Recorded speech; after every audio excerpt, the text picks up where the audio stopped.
right, guys, welcome back to another episode of the Young Startup. Today, we are going to be interviewing someone that has an extremely epic story, has a couple exits in his bit or an exit in his past year, and is still building a business to this current day. His name is Bryan Clayton. Bryan, I appreciate you joining us on the Young Startup here.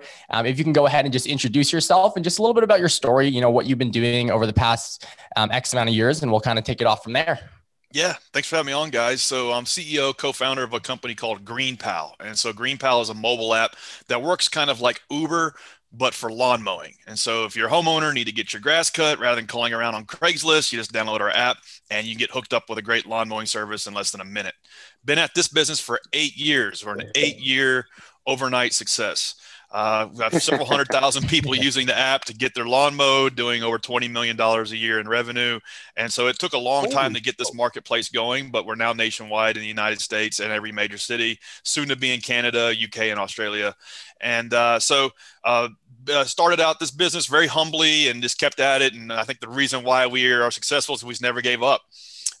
Before GreenPal, I actually had a lawn mowing business. I actually started cutting grass in high school as a teenager to make extra cash. I got tired of hitting my parents up for money, and my dad said, "Hey, you know what? You can go mow the neighbor's yard. I heard he's looking for somebody." I don't think it was really like a suggestion. I think he kind of like made me do it.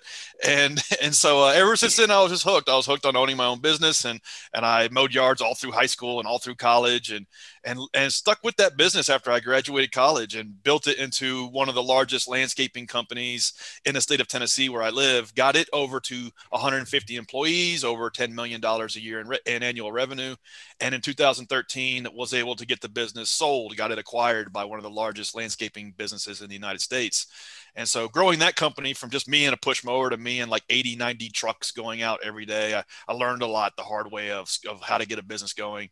And then kind of plowed all of that into GreenPal. Everything I knew about the industry and everything I knew about business kind of plowed into getting GreenPal going. And so that's 20 years of entrepreneurship kind of in one industry. And I've seen it from every angle you can see it from. Amazing. I love your story, man. I love how you started in high school, because Eric and I were exactly the same way. We've been hustlers. We always used to do little things just to make money, whether that be mowing lawns. We used to sell and flip cars. We used to sell our old clothing. We used to loan money out at a high interest rate, all these little things. And I think entrepreneurship, you're born with that skill set and that drive from the get-go. So I love how you started young. And one thing that really stood out to me was an 8-year overnight success.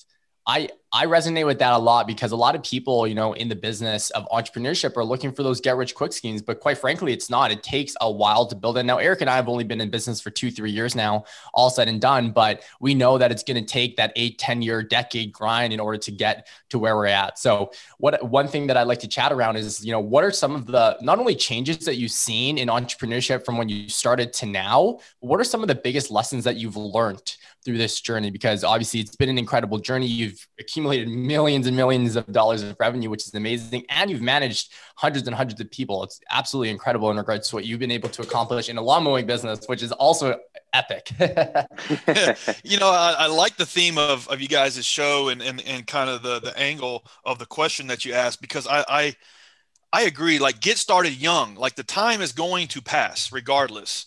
And you might as well spend it accumulating equity in something, or knowledge, or experience, or momentum, or getting something going. Like, it takes a long time to get something going from scratch. So get started young. And you might think, oh, I'm too young, or I don't know how. And one thing I have figured out in like 20 years of business is that momentum creates luck. Like, if you just get started doing something, if you operate inside of your little circle of influence, what can you do, that will actually make that circle of influence bigger, and it'll make it to where you have more options. But you got to get started. Get started now. Get started while you're young, because it's going to take a decade, or it's going to take 5 years to get anything going, and a decade to get something real going. So you might as well get started young. And what happens is a lot of people think that their 20s is a time to be like to party and have fun and to like experience life. And maybe it is, but what happens is, like, it goes by so quick, and then you're 35 and you don't have anything, and you have bills, and you got a crappy job, and it's really hard to like manage your psychology to get started at 35. So get started young. I love that. I love that message of your show. And for me, like, when I was starting my first business cutting grass, by the age of 22, 23, I had like 10, 12 employees, and I was way ahead of my skis in terms of what I was able to do. But I just kept going at it, kept learning from my mistakes. One thing I did is I grew like a big beard, so I would look older, and that made it made it a little easier when I was going to commercial clientele and trying to pitch them on like a $10,000, $20,000, $30,000 contract. I grew like the biggest beard I could, and I wore glasses, just try to do things to make myself look older. And I literally, like, on the phone, I tried to talk deeper. I tried to speak with a deeper tone, and so like that was kind of like how I was able to spoof my way into like some of these bigger deals, because really, McDonald's doesn't want to sign a multi-six-figure contract with a 22-year-old kid. But if you can kind of show and don't tell, show the evidence, slowly like build the momentum around these little things you're doing that grow over time, you can actually work your way into these bigger deals at a young age. So I do love the advice of get started young, because it takes time. It takes time to figure out what the hell you're doing. It takes time to build momentum into that. And if you just stick with it, everything that's big starts small. Ooh, I love that. I love that. One thing that really stuck out to me, well, obviously that whole message is really empowering, especially for people that have the ambition to get started but don't know where to get started. It's all about taking the small steps, and small steps over time it's like compounding interest. Small steps over time, over a long period of time, will lead to a result that's going to be favorable at the end of the day. Yeah, now, I agree, man. And like one thing that you see a lot, and this messes with me sometimes too. You'll look at you'll see so-and-so raised $50 million at a $1 billion valuation, or so-and-so company just sold for $300 million. And you're like, crap, man, they did that in 3 years or 4 years. And you're like, I've been at this thing 8 years and I'm not worth 9 figures. What's going on? I'm not doing something right. But what you don't realize is like that founder, most of the time, is on their second or third attempt. Like they've crashed and burned 2 or 3 other businesses before that one. And you're not looking at like 4 years. You're really looking at like 15 or even 20 years. And like that founder, then they may even be young. They may only be in their 20s or early 30s. But that founder was like hacking on stuff in high school, and was like doing side hustles in high school. And like, so you're really looking at like a 10 or a 15-year story, and not a 4-year story. There never are any overnight successes. It's always the product of multiple years of just trying things that don't work and learning and applying that to the next thing. Yeah, absolutely. And I think, what comes to mind in that scenario is like, you're going to get knocked down so much time. More times you're going to be successful, right? And all you need is that one thing to just take off and you're ready to go, right? That's right. Yeah. That Mark Cuban quote, you only have to be right once. And it doesn't matter. Like, it doesn't matter if it comes to business or like, the girlfriend that you date end up marrying. You only have to be right one time, and everybody will say you got lucky. And it is like the product of multiple years of trial and error and iterating. But on the other hand, it's like failing forward. It's literally like that's part of the progress. You don't want to get stuck in the same thing for 5 years and just say, oh, well, that's just part of it. Trust the process. You have to like hold yourself accountable. It's like a dichotomy. It's a paradox. Like, it's tough. You're going to fail over and over again, but you need to be like making incremental progress towards a goal. So it really is both. It's not just, because I see this a lot where entrepreneurs will get enamored with the grind and the hustle, and they'll spend 3 years and get nowhere.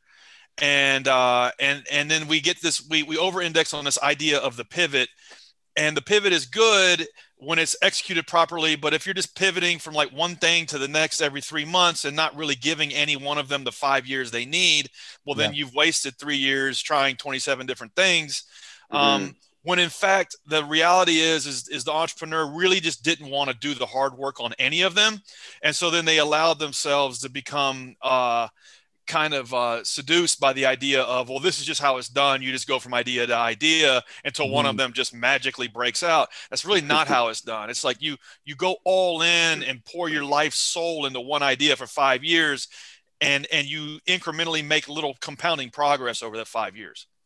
Yeah, I love that. I love that as well. And, failure, when we talk about failure, those little things, when we're talking about progression and pivoting, people are always going to fail within business and over that 5-year period, but failure should always be looked at as a learning opportunity. And that's what's going to allow you to pivot into the better path for the specific business that you're currently endeavoring in. Where I like how you said, if you're going from new project to new project every 3 months, you're really not tasting the fruits of what is there to offer at the end of the day. Right. You don't have any exposure into what that process will look like and what it will eventually do. I think people are just looking at that shiny thing or the carrot in front of them at the end of the day. And it's tough to see for sure.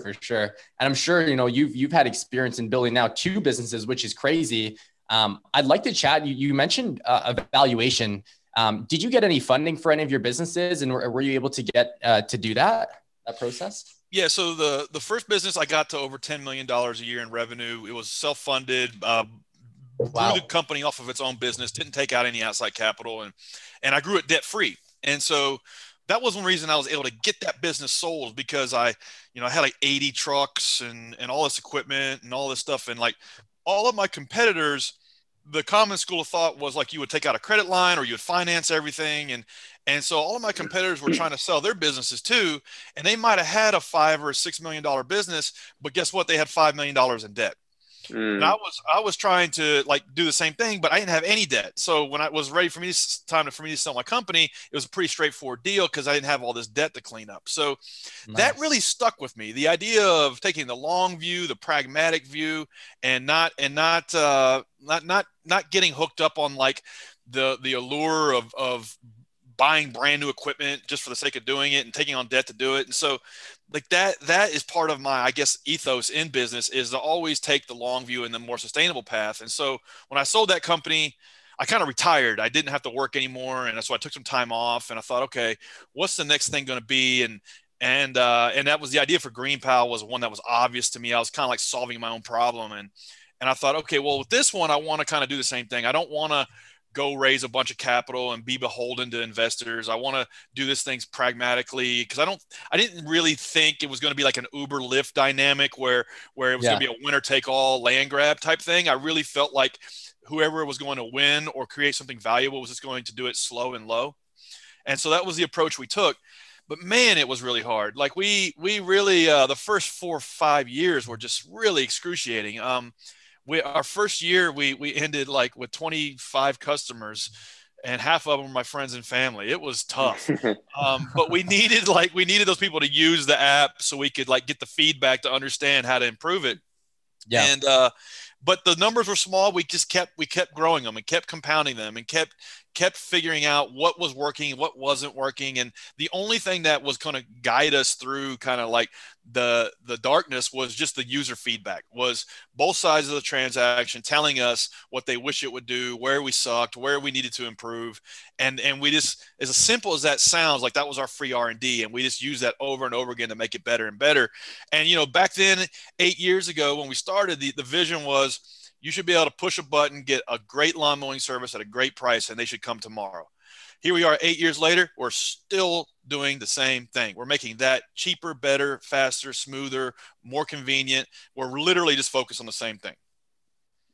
Interesting. I'm curious to know more about this. Well, obviously 8 years ago, Uber was coming alive and all this kind of stuff as well. Is that what stemmed the idea for this new business, or was there any market data that you guys had used or anything that helped validate the idea before you brought it to life? Or was it clearly to solve kind of what you were seeing as a previous business owner in the industry? Really the latter. If Uber had not existed, I still would have done the idea, because I saw this every single day running my first company. So as my first company grew, like when you're running a landscaping business, being in the residential market and the commercial market is really two separate businesses. And so as you grow a landscaping company and you scale it to 10, 20, 30, 40, 50 people, you can no longer economically afford to do the smaller residential service clientele. You can't do a $33 weekly lawn mowing anymore. You'll lose money doing it. And so as my business grew, we got out of the residential market and we focused on the commercial market, big 6-figure contracts and multiple year contracts and things of that sort. Well, we had like 80, 90 trucks going out every day. So we were kind of a known commodity in Nashville. And so homeowners would still call us every single day, like, "Hey, I see your trucks. Will you come cut my grass?" And every single day we would have to tell them, "Well, no, we don't really do that, but here's 4 or 5 numbers that you can call." We had a value of running that business to always be helpful, to always try to help when we could. And so we would always refer these people out. And these people would call us back. "Hey, I called those 6 people, left 6 voicemails. Nobody called me back. I actually did hire one. He didn't show up. Do you have any other service providers?" And so it was like, I saw this every day. We got 40 phone calls a day. And so I knew that on the one hand, you had all of these smaller, hungry service providers that wanted this business. But on the other hand, it was hard for homeowners to hire them. And they didn't have a receptionist. They were busy cutting grass. They didn't have time to like sit on the phone all day giving estimates. And so we needed to make all of that easier. And so the idea was like, I knew it worked. It was one of those things that was just obvious. I just didn't know how hard it was going to be to bring it to life. So that naivete is what got me in the game. If I'd known how hard it was going to be, I just would have probably sat on a beach somewhere. I wouldn't have done this business, but the naivete got me in the game. Luckily I was naive, didn't know what I didn't know. And had like a burn the boats mentality. Like once I got a year in, it was too late. I was just going to keep moving forward. And now here we are, 8 years in, we got a good profitable business that's growing over 50% year over year. Got a good team now. And that makes it fun. When you got a good team around you of people that are smarter than you, it makes it fun. In the early years when you're literally doing all this stuff yourself, it sucks, but just stick with it, make money, reinvest that money to make more money, rinse and repeat. You do that for 5 years, you can build something. I love that. I love to talk about like vision for the company, vision for yourself, because it sounds like both businesses, like that you've built them over a good chunk of time. The second business, you're talking about how the first couple of years are pretty shitty, they're hard, they're tough. Obviously, it's hard to stay motivated, especially for young people that have never done business or been in business for themselves before. For us, like the biggest thing that allows us to keep motivated and how we want to keep growing our business and keep growing our presence is what our vision looks like, and the importance of knowing that and being reminded of that every single day. I'd love to know your take on vision for yourself, but also just vision for the company or what you're trying to build. It's a great question, because for me, like my business and me are just like one and the same. It's like I am my business, always have been for 20 years. Like that's just it's the business is an entity and I'm an entity, and it's like the same entity. Like so I think to like be successful in business, you have to have that fire in your belly to make it work, to see that it works, to see that it's successful. And almost like there's been times in 20 years for me, like I had a chip on my shoulder. I really just wanted to make something of myself. I really wanted to like improve my station in life. And I saw the business as the vehicle to do that. I'm not talented in anything else. Never was good at sports or music or anything. Like nobody was going to pay me any big amount of money to do anything. So like my only lane, my only shot was to build a successful company. And like, so the first 5 years running my first business, that was kind of like my motivator. Like I really wanted to have the biggest, most successful, most visible, most profitable business in my market. And so that why, that purpose evolves over time, but that's kind of what got me through the first 5 years. And so your business can be the vehicle that propels you forward in life, that makes that lends like an interesting storyline to your life, that makes your life have purpose in it. Everybody says follow your passion. I've never in a day of my life been passionate about grass cutting. In fact, like I hate it. And I hate the smell of grass, and I hate having grass all over me. I spent years like weed eating and like coming home with grass clippings all over me. So if I never mow another yard in my life, I'll be happy.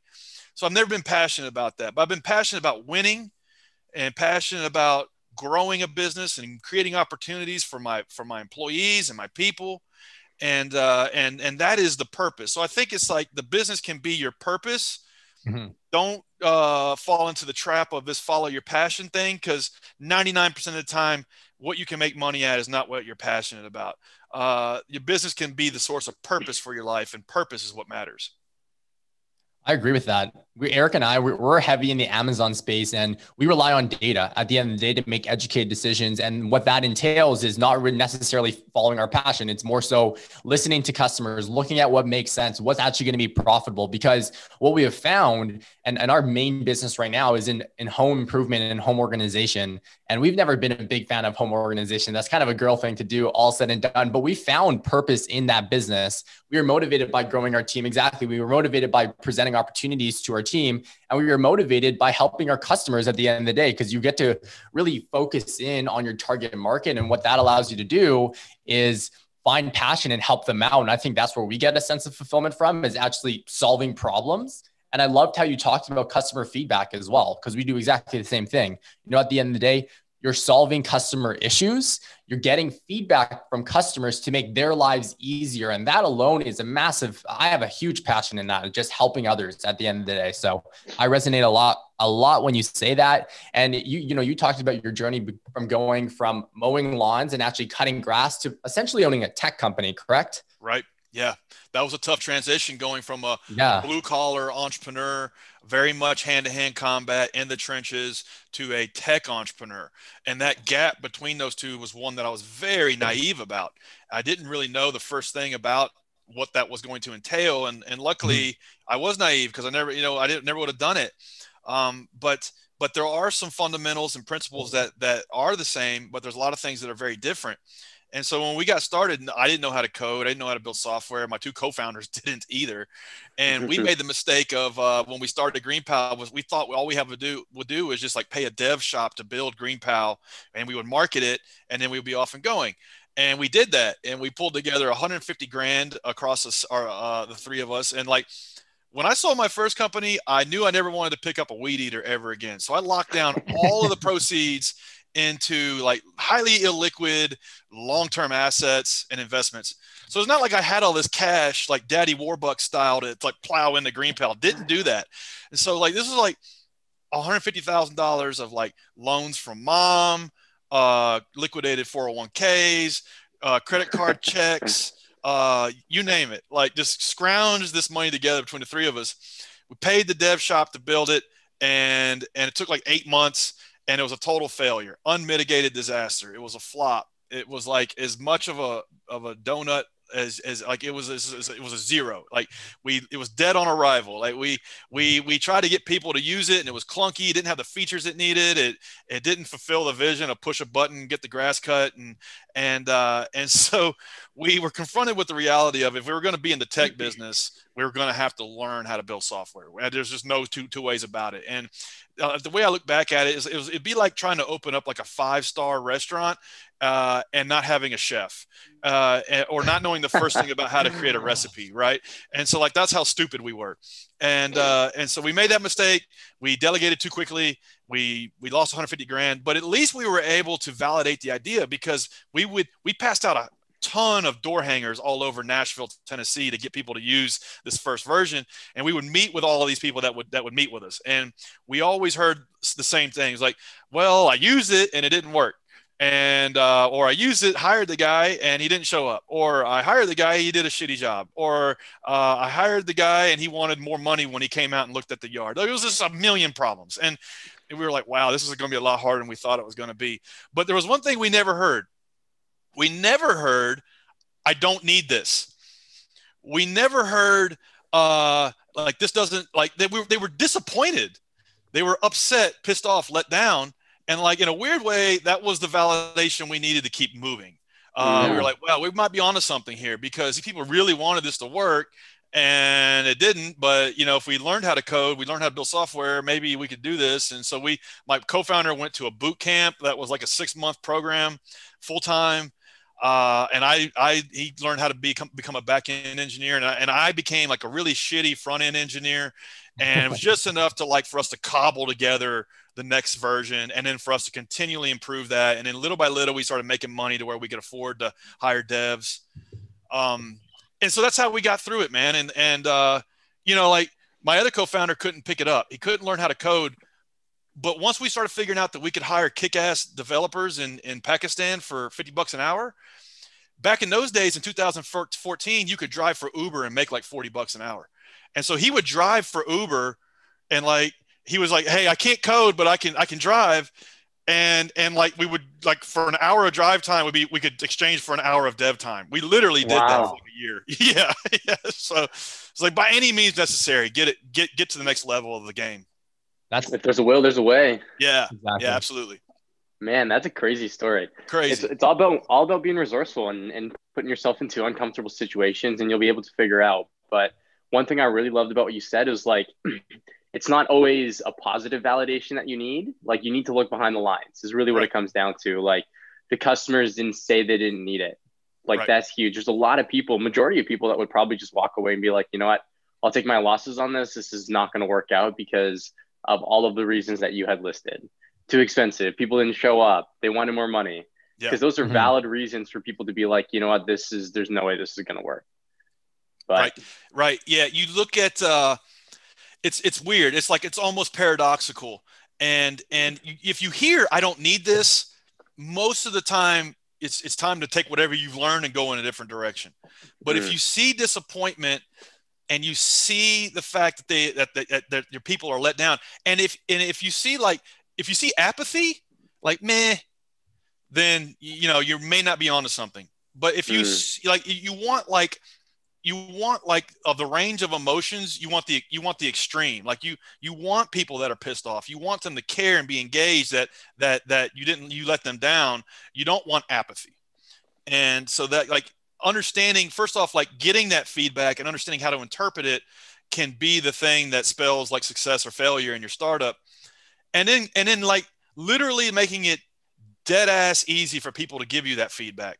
I was coaching an entrepreneur the other day who I do free coaching for entrepreneurs in Nashville where I live. And he had a new product for, like, it was a mouth rinse that would, like, prevent tartar buildup. And, like, this is crazy. I was like, dude, put your cell number on the bottle. He's like, are you nuts?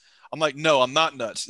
Like, for the 100 people that are crazy enough to buy this product, you want them to call, text you and tell you what they're thinking. Like, you need that.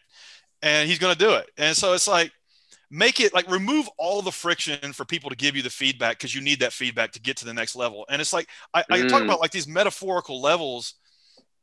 Like, you can look at it like a video game almost. There's 10 levels. And so, like, when my co-founder was driving for Uber to make $30 an hour to trade for an hour of dev time, like, that might've been, like, metaphorically level 2, but that got us to level 3. But guess what? We didn't spend 5 years at level 2. We spent 6 months. But just get through one level at a time. Don't worry about anything else. Don't worry about Bowser. Like, just get through level 2, get to level 3, and then you can focus on the next set of challenges. I love that. We're exactly the same way in our business as well. We're very much so, like, first of all, it's a learning curve for every single person, regardless or not. If you have experience in entrepreneurship, a new business venture, a new business opportunity is always going to have its challenges, and it might be something new to you at the end of the day. And the best thing to do is not to put too much on your plate, not to look too much in the future, because that's just going to overwhelm you. Right. It's just going to scare you. It's going to confuse you and everything along those lines. But if you focus on the present moment and what you're doing right now, and you just have your next goal and your next level in mind, that's what's going to help you move through those 10 levels. I love that perspective that you brought there, because we're exactly the same way. Just say it in different words, so to speak. I'm very curious to know, current state. Actually, let's just sink into where the business is at right now. You guys do about 10 million in annual revenue? Or today we're doing over 20 million, and we're growing 50%. We actually grew through COVID, which was awesome. Wow. A lot of the contactless ordering and, like, Uber, Lyft, Airbnb, Postmates, DoorDash, all these companies had huge banner years, and we kind of rode that tailwind, and so that was fortunate for us, right? We got lucky. Yeah. But we're growing 50% year over year. As we get bigger, that number's harder to compound, but we're still compounding it. And now, it's like, once you make money, and then you can put money back to work, your role as the founder, like, talk about levels of the game, gets a little different, where you really, in a weird way, become strictly a capital allocator, where it's like, okay, we have an extra 100K this month. Where do we put it? Do we put it back into SEO? Do we hire another dev? Do we hire a better design firm? Do we hire a social media marketer? Like, where do we put it? And if you can make smart bets based off of some evidence and understand how to allocate that capital back into the business to make more money, that's how that snowball continues to get bigger and bigger and bigger. So it's like on level, if let's say I'm on level 5 right now, level 1, I did not have the role of as a capital allocator. We had no capital. My role was chief front end coder and blog post writer, customer service agent, and supplier support. And now it's like I have like people that I can delegate those things to, and now now my job is like, okay, when we make money, how do we put that money best back to work? And that's a little harder. It's another set of challenges, but like you don't have to worry about that on level 2 or 3. So it's kind of makes sense looking back through on the rear view, like how this stuff has progressed. Yeah, the evolution of things. Right. First of all, kudos to you. I mean, right off the bat, you lost 150K. You had an Uber driver. You guys were learning coding yourself. Fast forward to now, you guys are at 20 million. That is like literally the definition of a hustler and entrepreneur. So kudos to you for that. I'd really like to chat around, in regards to where the business is at right now. How many employees do you guys have, and how is that in terms of delegation and building a team overall to get up to this point? Because eventually Eric and I would love to get up to a $20 million company, but we don't really know what that looks like. So I'd like to just not only show us perspective, but also our audience, what it is and what it takes to get up to that point, current state. Yeah. My first company, I got it over 150 people. And that was tough. I had no appetite to build a company that big again. I think I had an ego at some point. I wanted over 100 employees, and then I got it, and I was like, man, this is tough. Like my job is now like chief psychologist, banker, marriage counselor. Like I was having to I bailed a guy out of jail once. Like it was all this shit that I didn't want to deal with. And so it's like, as I was like, when I built the second company, I was like, I want to build this as lean and efficient as possible. And like, I read a article where like WhatsApp sold for $19 billion and it had 17 employees. And I thought that's the model I want to go after. And so GreenPal has 23 people, and we're very resident to hire.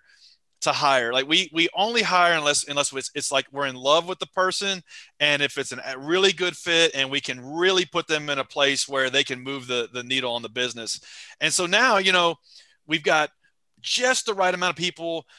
Like all of them are smarter than me in some way. And yeah, we're hiring people. We don't just hire head people just for the sake of doing it. And when you're self-funded, you kind of have to do that. You kind of have to be really disciplined with how you bring on people, and they have to bring money back into the business, or else it doesn't work. And so that's where we're at today. And we're always hiring, but we only hire what we really need at the right fit, right person, the right seat on the bus. And now it's actually fun because I'm more on the business than I am in the business. So the first 2-3 years, very much in the business. I was doing a lot of the stuff. My co-founder was doing a lot of stuff.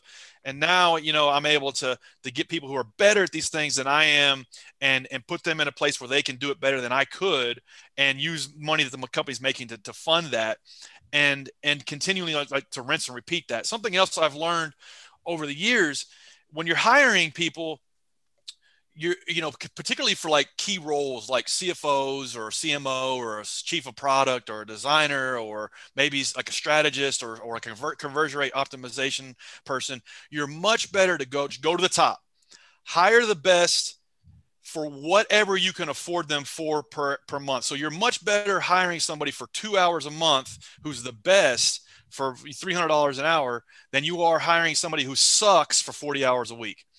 And that's just a piece of tactical advice I've learned the hard way. So when you are hiring, like you can't afford the rock star full time, but you can't afford them for an hour a week. Do that, and then let that inform what you're doing, by hand downstream.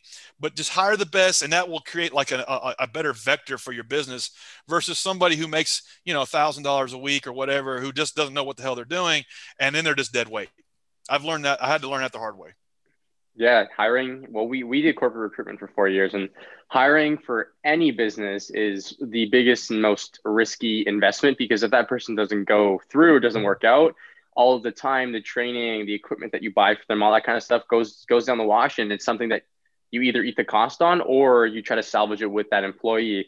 But then you're also thinking about like, okay, the person that's training that employee now has lost all of this time. And Right. there's just so much around it, which is why it's so important to know like company values and what you're looking for. Like you said, you've got to like them. They've got to fit with the company.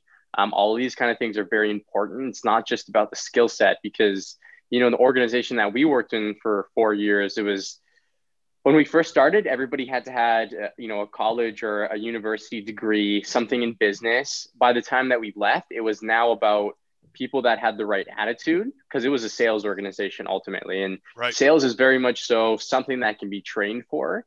So for them, they switched that mindset. And because of that, they knew what they were looking for. They needed somebody that was trainable, somebody that was well-spoken, somebody that was good at building relationships and communicating with people to help entice them to, you know, come take this job versus this job. But if they didn't have those qualities and it was just like, you know, they have 5 years of experience in recruitment, but they weren't like a good fit for the company, it just didn't make sense. So I think it's really important to kind of distinguish what that A level or A player hire looks like and make sure that that's who you stick with. Oh, it's so true. You know, your first 2 or 3 people you hire are like bet the company decisions. And if you get Mhm. them wrong, and then even worse, you hold on to them for too long, that can spell like that can start a death spiral. And so like when you screw up, you know, you hire fast, fire faster. You gotta like make the good decision for the team for the benefit of everybody to cut them Mhm. loose. And it's okay. Everybody does this. Like if you know, a lot of times we think as leaders, as managers, that like if we're keeping somebody on, like we're doing them a favor, and the reality is like you're doing them a disservice, you're doing the rest of the team a disservice, you're doing the company a disservice, your stakeholders. It's a compoundingly bad decision to keep on a bad fit. And I, you know, like when as it relates to sales, like you're like I have learned the hard way, you cannot motivate an unmotivated person. So like optimize for an ambitious, motivated person, then train them the process. Yeah. Is what I've learned, and I've made this mistake time and time again, and it's one that I always have to tell myself. It's like create the process, the training process in the business that you can put a motivated person in. Don't hire somebody who necessarily has the vertical experience, whatever, who's not motivated, because that, you know, that's a recipe for disaster. So it's like you've seen, you know, if you were in recruiting, you've seen this firsthand. Yeah. I've been on the other side of the table. I have made this mistake time and time again. I've had probably a couple thousand people work for me over 20 years, and it's hard. Hiring is hard. 100%. 100%. Yeah. A lot of people go in and out of the door to say the least. Yeah. It's just how it is. Also, I also love how you keep talking around you're working with smarter people because, you know, us as entrepreneurs, I don't want to say we hit the cap, but there's always that limit where we feel like we've hit a certain threshold. And in order to get better, in order to do better, we need to surround ourselves with not only like-minded individuals, but people who are better than us, because that Right. will allow us to level up at the end of the day. Right. And I'm sure over the past 10 years here in your tech company, you've probably learned a ton of different skills that you didn't necessarily have when you're mowing lawns and doing more of the physical aspect of things as opposed to the tech aspect of things. So I'm a big fan of surrounding ourselves with like-minded individuals, just collaborating, building power from that. Do you think that alone, or not alone, but do you think that contributed to a lot of your success? Just putting yourself in those uncomfortable situations, trying to make yourself smarter and having a team that's also doing exactly the same thing? Yeah, you know, when you are starting a business, particularly bootstrapped, you kind of have to be a generalist. You kind of have to be half-ass good at a lot of different things because you're going to be Yeah. doing all of these things to like Mhm. breathe life into the idea, breathe life into the business. And I think if you're doing business right, you should evolve completely as a new person every 3 to 5 years. And that's one of the beautiful things about business is like it's this forcing function that extracts things out of you. If you Yeah. want to compete, you want to win, you know, guess what? You get home at night, you're not going to watch Netflix. You got to turn on some shit on YouTube that, you know, maybe it's a conference or an interview you know, like this, or a podcast or something that you can learn from. Business is Mhm. going to require you to do that if you're going to succeed, because you got, you know, not only you got to like work, you know, a lot, but you have to like also learn a lot. And so like the work-life balance, you can like do it in 40 hours a week, you know, maybe 40 hours a week at work, but there's also 40 hours that you're going to have to spend like learning, Mm-hmm. because you're going to have to become a generalist to get something off the ground. To use like a dorky video game metaphor, like Super Mario Kart. You got like 7 drivers, and every one of them is good at one thing. Like I think like Bowser has a high top end, Toad handles well, Princess accelerates, and then you got Mario, and he's like pretty good at all of it. He's not really the best handler. He's certainly not the fastest. He doesn't accelerate very fast. He's like average at all of the different dynamics of the game. You want to be Mario when you're first getting started, and you really want to be like 80-20 good at copywriting, at design. Maybe not, maybe not the best at Photoshop, but shitty design from good design. You want to be pretty good at user experience. You're going to have to know some kind of coding. You're going to have to know something about SEO and social media marketing. Like, you're going to have to know a little bit about all of these things. And then as you do them and you make a little bit of money and you want to like allocate capital to every one of these things, then you know what to hire for. You know what you're looking for. You know what success looks like and what success doesn't look like. Yeah. And on top of all that, you have to hire somebody who is smarter at that thing and better at it than you are. And you know what that looks like. And so for every one of these like key like functions and roles in our business, every single one, like our content team, every one of them is a better writer than me. Our copywriter is so much better understanding like customer logic and creating good copy than I do. Our designer is so much better at product design than I am. Our engineers are infinitely better and smarter than I am. And so it's like every one of these people has to be better and smarter at the thing than you are. Love that. I love that, man. That's that puts a lot of perspective into people that are listening, because I think everybody wants to be perfect of everything. And I think one thing that even I struggled with, back when I was working corporate, was I wanted to control everything. I wanted to do everything by myself, and I wanted to be the best at it. But that's just not sustainable. It's not. Yeah. That's how you get down into, that's where you start talking about your work-life balance and getting burned out and everything like that. So yeah, it's like a T, right? You go wide, and then like one thing you go deep, right? And you need to be able to speak to all this other stuff and kind of know a little bit to be dangerous, to be in this conversation, but you got to go really deep and then on one or two things. And I think that, totally. I think like if no matter if you're part of a team or whatever, like that, I think that's a recipe for success, but trying to be good at everything is a recipe for disaster. And then also not learning enough about these other things to where you don't have any context, and you try to delegate them from abdication and not stewardship. It's like, I mean, even something as simple as bookkeeping, like everybody hates bookkeeping, but when you start a business, you need to do your own bookkeeping. So then you understand something about accounting. You understand a little bit about bookkeeping. So then when you hire a bookkeeper, it's not like, oh, you handle the books. I don't want to do that. That's a recipe for disaster. Like, you handle the books. Here's how we do it here. Here's what I expect. Here's the process I want you to run. I don't have time to do it, but I want you to do it better than me. Like, that's how you delegate. Delegate from stewardship and not from, I don't want to handle this. You handle it. It scares me. So true. I mean, as a business owner, someone that manages every single bucket at the end of the day, you need to have a pulse in regards to everything in your business. Handing it over to someone, exactly like you said, is a recipe for disaster if you don't know what that job is going to entail, because all that would yield is them doing it the wrong way. And if it's your business, you got to have that pulse on there. I think there's a quote like, if you invest money into an employee, that employee should be making you 3 times the amount of revenue, right? So delegating, but also just like you said, understanding each rope, understanding what you're good at will help you understand what you need to delegate, right? The things that your high impact variables, those are where you want to really concentrate. And that's where you want to put your focus in. Things that you're not necessarily the best at, or things that you don't like, such as bookkeeping, that are things that are tedious, you want to outsource, right? But it is a good understanding. I totally resonate with that. Now, to wrap things up here, Bryan, and to kick things off, any final thoughts, any final advice for our younger audience, people looking to get into business at a younger age that don't necessarily know where to start, but are ambitious, they have that drive? Yeah, gosh, 100 piece of advice. One thing I would say is, like, the business can be the vehicle to level you up. Like, it can literally be the thing that creates purpose in your life.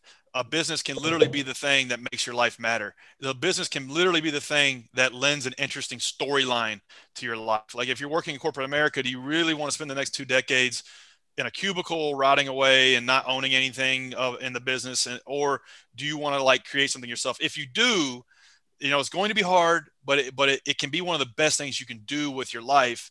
And like business is full of these dichotomies. And one of them that I love is like, you got to like be ambitious, but think small. And you really have to have that big ambition, but like work back 10 levels and just think small, whatever it is, the 2 or 3 things you can do this week. And it might be, okay, well, the first thing, like I now I got to start working nights and weekends on this thing. I'm going to do that for a year until I can get it up to $1,000 a month. And then it's like, okay, then once I have $1,000 a month, I can maybe hire this freelancer off Upwork for $100 a month to help me do some of the stuff. And like, just really think small, and it builds up, over a period of time. You start to see the effects of compound interest. And the other thing is, like, I see a lot of entrepreneurs think about a lack of access to capital as the reason why they can't get started.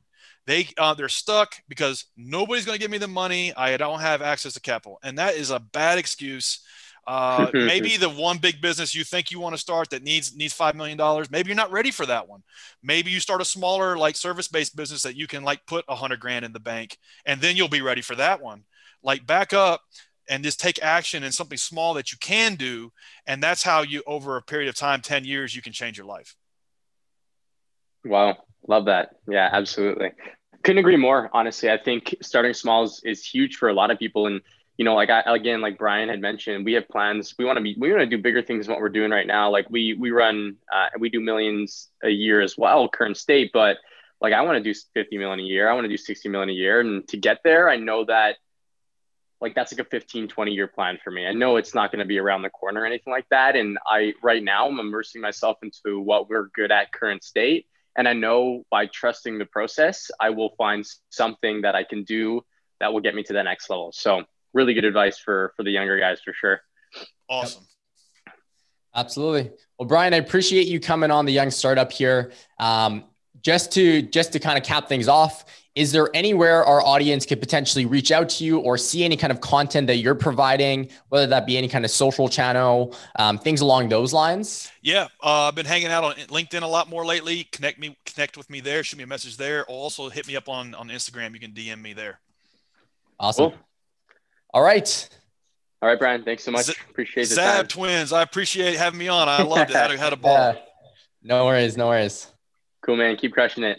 Awesome. You guys too. Have a great day. You too. You too. Bye.